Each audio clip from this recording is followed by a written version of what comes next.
Every once in a while, someone asks me if I ever come across quicksand and hiking in the swamps and stuff, and we all have this vision of quicksand being like a 1950s, jungle movie scene, but in my area, I really don't see quicksand a lot.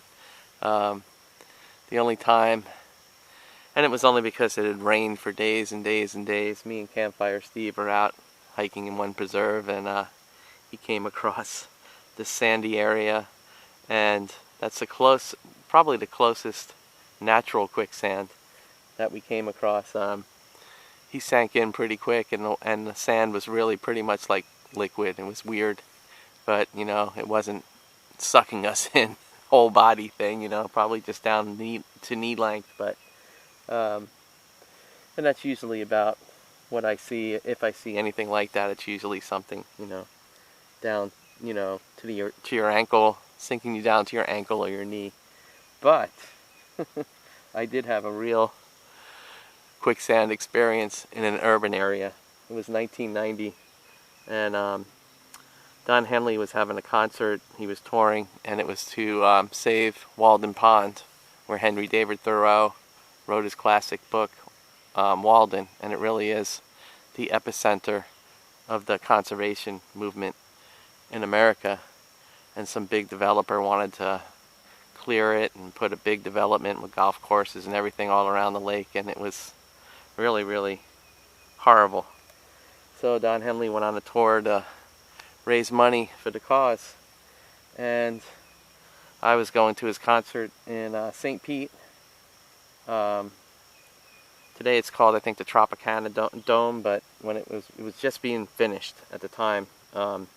I think he might have been one of the first events at the Tropicana Dome. At that time it was called the Florida Suncoast Dome.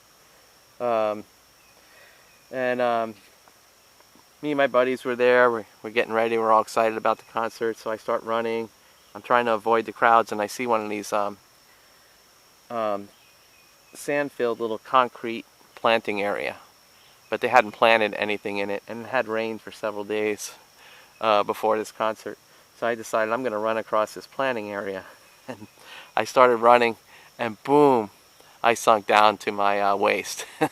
So that's the closest I came to a quicksand experience, was running across this planting area that didn't have all the plants in it yet, and there was nothing there but sand and lots of rain, and it was enclosed in a planting thing, so I went right down to my waist, and I was a mess. I was really surprised that the ticket takers let me go in to the concert, because I was just filled with mud. And so that's probably my most intense quicksand experience, was in the parking lot at Florida Suncoast Dome, now known as Tropicana Dome, and sinking to my waist while going to see a concert. But it was a concert for a good cause, and they were able to save Walden Pond from development. So that's always a good thing. That's always good medicine for sure.